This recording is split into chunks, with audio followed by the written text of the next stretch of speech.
Hello student, आज हम संख्याओं के बारे में अध्ययन करेंगे जो प्रत्येक कक्षा के लिए आवश्यक है, जैसे कक्षा 7, 8 और 9।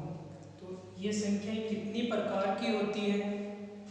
सबसे पहले है प्राकृत संख्या, पूर्ण संख्या, पूर्णांक संख्या, सम संख्या, विषम संख्या, भाज्य संख्या और अभाज्य संख्या, परिमेय संख्या, अपरिमेय संख्या।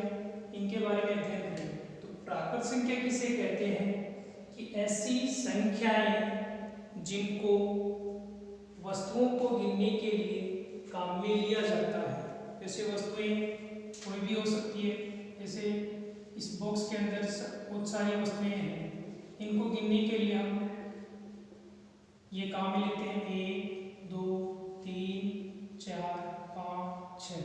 इस प्रकार से ये होती है प्राकृत संख्याएं।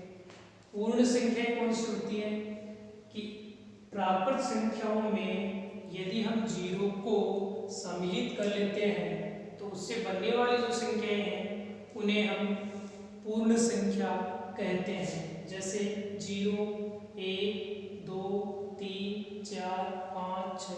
इस प्रकार से आगे भी हो सकती है। हम ये भी कर सकते हैं, जैसे मान लो 100 है, 100 है, 100 भी पूर्ण संख्या है। आगे है पूर्णांक संख्याएं। पूर्णांक संख्या कौन सी होती है? यदि हम धनात्मक संख्याओं को, शून्यात्मक संख्याओं को और ऋणात्मक संख्याओं को सम्मिलित कर लेते हैं तो हमारे पास पूर्णांक संख्याएं बनती है। ये धनात्मक संख्याएं कौन सी होती है? जैसे 1 के आगे हम इस प्रकार से चिन्ह लगा सकते हैं +1, 2 या +2, +3, +4, +5। तो ये सारी होती है धनात्मक संख्याएं।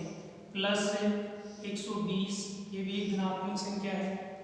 एक होती है शून्यात्मक संख्याएं। शून्यात्मक संख्या केवल 0 होती है।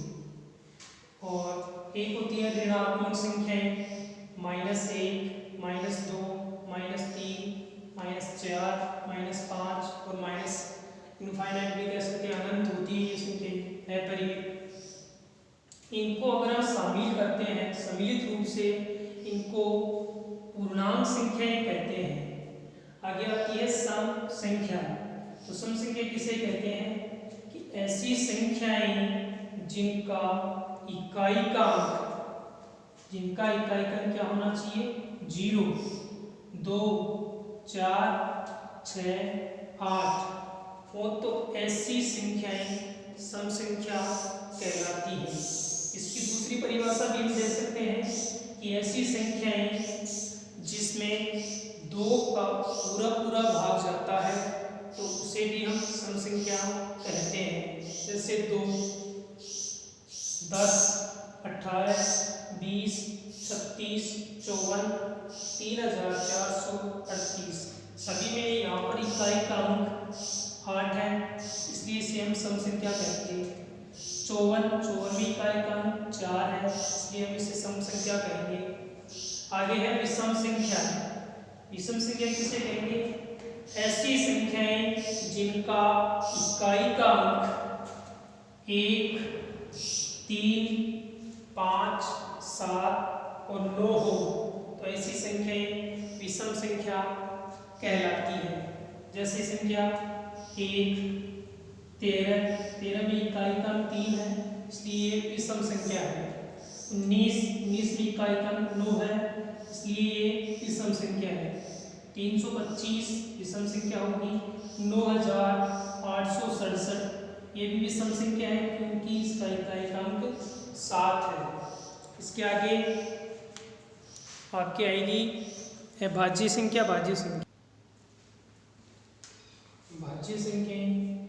ऐसी संख्याएं जिसमें स्वयं व एक के अलावा किसी दूसरी संख्या का भाग पूरा जाता है उसे हम भाज्य संख्या कहते हैं।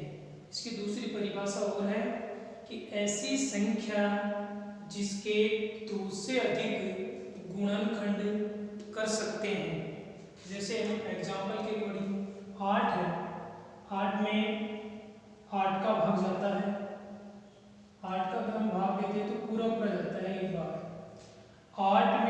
1 का भाग भी जाता है 8 बार। ऐसे ही इसके अलावा स्वयं और 1 के अलावा किसी दूसरी संख्या का भाग भी जाना चाहिए। अन्य संख्या का भाग देंगे तो 8 में 2 का भाग भी जाता है, 8 में 4 का भाग भी जाता है। इसी प्रकार से 15 है, 15 में स्वयं 15 का तो जाता है भाग, 1 का भी भाग जाता है, लेकिन स्वयं और 1 के अलावा, स्वयं का मतलब वही संख्या 15, 15 में 15 का भाग जाता है, 1 का भी भाग जाता है। इसके अलावा इसमें अगर हम 3 का भाग देते हैं, 3 का भाग भी पूरा पूरा जाता है 5 बार। आगे संख्या है अभाज्य संख्याएं। अभाज्य संख्या कौन सी होगी? ऐसी संख्याएं जिसमें स्वयं और 1 के अलावा किसी दूसरी संख्या का भाग पूरा पूरा नहीं जाता है, अर्थात जिस संख्या के केवल 2 ही गुणनखंड होते हैं। तो गुणनखंड कौन से? एक तो स्वयं और 1, वो तो उन्हें हम अभाज्य संख्याएं कहते हैं।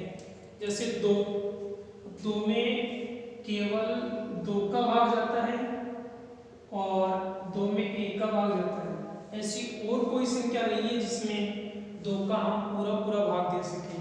11 है, 11 में अगर हम भाग देते हैं तो 11 का जाता है केवल, और 11 के अलावा 1 का भाग पूरा पूरा जाता है। इसके अलावा किसी भी अन्य संख्या का भाग इसमें नहीं जाता है। तो इस प्रकार से हम ऐसी संख्याओं को अभाज्य संख्या कहते हैं।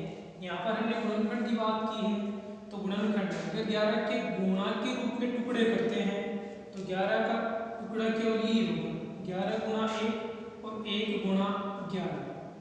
इसी प्रकार से हम जैसे जो हमने भी भाज्य संख्या की बात की है, तो इसमें गुणा के रूप में टुकड़े करते हैं कोई भी एक संख्या का।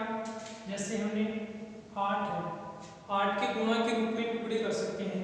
8 1 गुणा 8, गुणनखंड का मतलब गुणा के रूप में ऐसे टुकड़े करो कि आपके पास वही संख्या वापस आ जाए।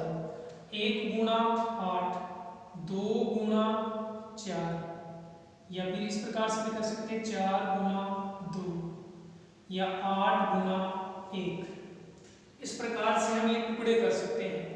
2 से अधिक हो रहे टुकड़े तब तो भाज्य संख्या होगी। अगर केवल 2 ही टुकड़े हो रहे हैं तो हम उसे अभाज्य संख्या कहेंगे। ऐसे ही परिमेय संख्या कौन सी होगी? ऐसी संख्याएं जिनको हम p बटा q के रूप में लिख सके उन्हें हम परिमेय संख्या कहते हैं। यहाँ पर p और q क्या है? p और q कोई भी पूर्णांक है, पूर्णांक संख्या धनात्मक, ऋणात्मक और शून्यात्मक कोई भी हो सकती है, लेकिन q का मान कभी 0 नहीं हो सकता है। q नॉट इक्वल टू 0 का मतलब है कि q का मान आपको 0 नहीं लेना है। अब ऐसे कोई संख्या जैसे 1 है, अब 1 परिमेय संख्या है या नहीं, तो 1 को क्या हम p बटा q के रूप में लिख सकते हैं? तो 1 में अगर हम इस प्रकार से लिखते हैं तो हमारे पास वापस 1 ही आएगा, क्योंकि 1 में 1 का भाग देंगे तो उत्तर 1 ही आता है। इसका मतलब जो 1 है वो एक परिमेय संख्या है, क्योंकि इसको हमने p बटा q के रूप में लिख दिया। -2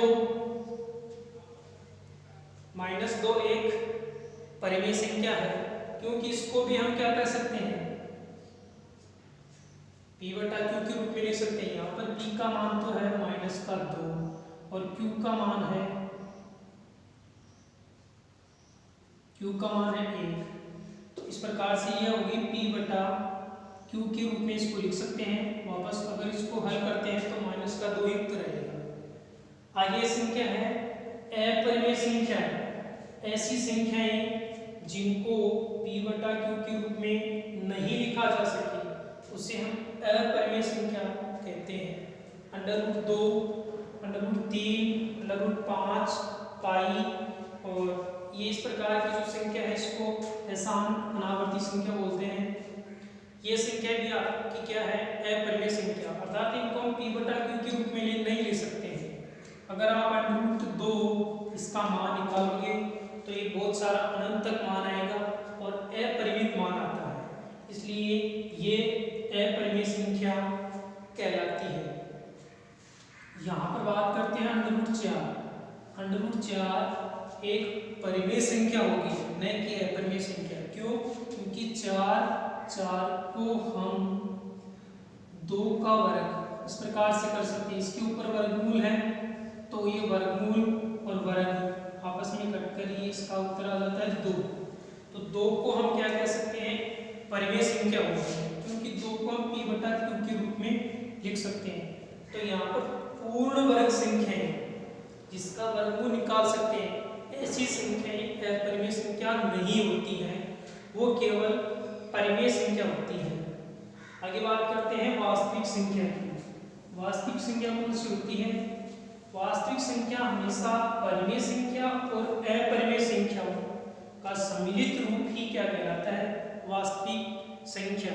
जैसे वास्तविक संख्या में हम परिमेय संख्या ले सकते हैं, अपरिमेय संख्या भी ले सकते हैं।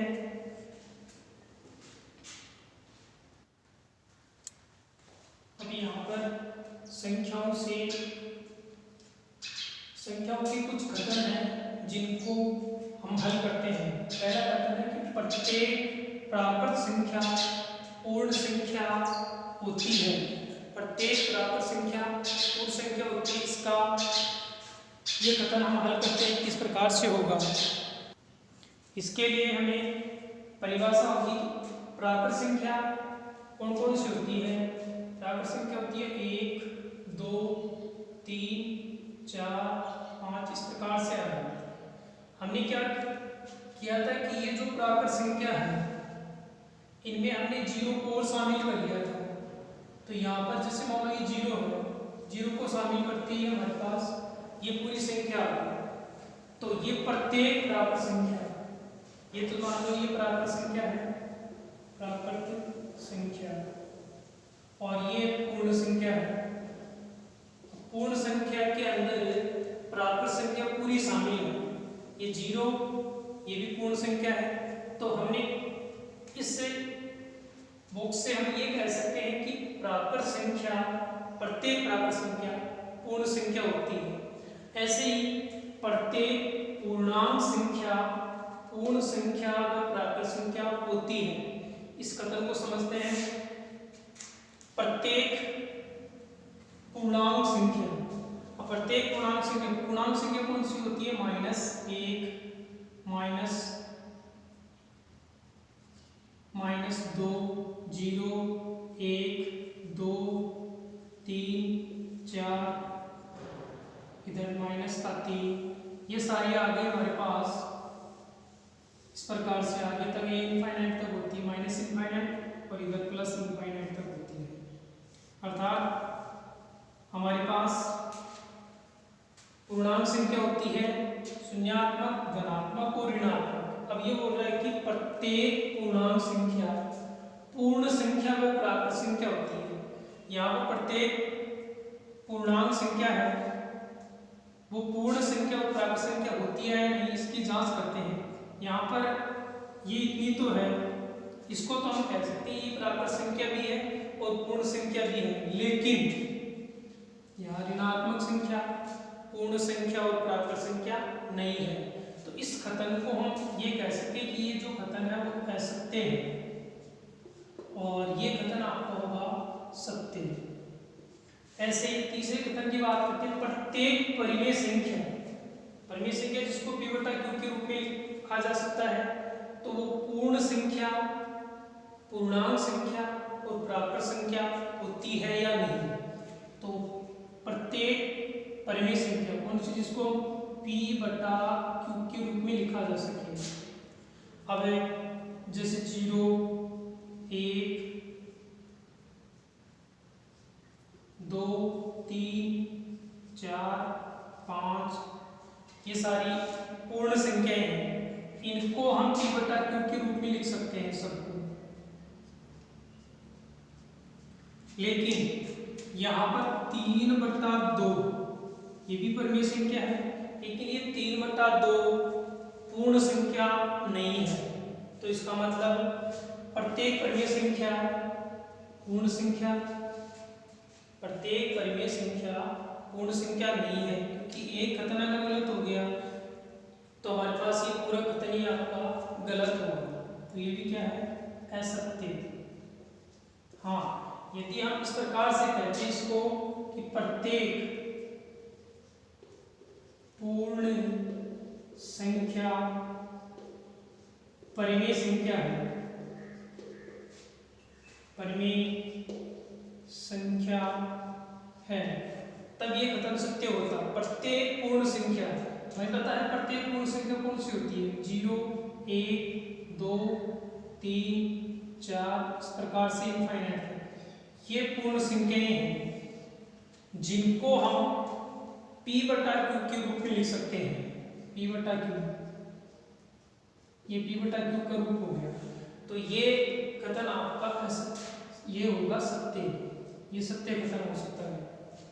ऐसे ही प्रत्येक सम संख्या प्राकृत संख्या है।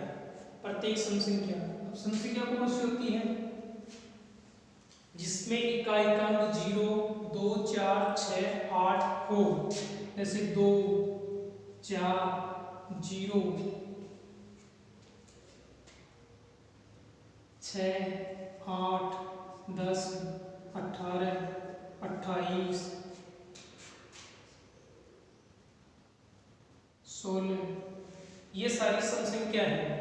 यहाँ पर सब में प्रत्येक भी इकाइकांक 2 है, 4 है, 0, 6, 8, 0, 8, 8, 6, प्रत्येक भी इकाइकांक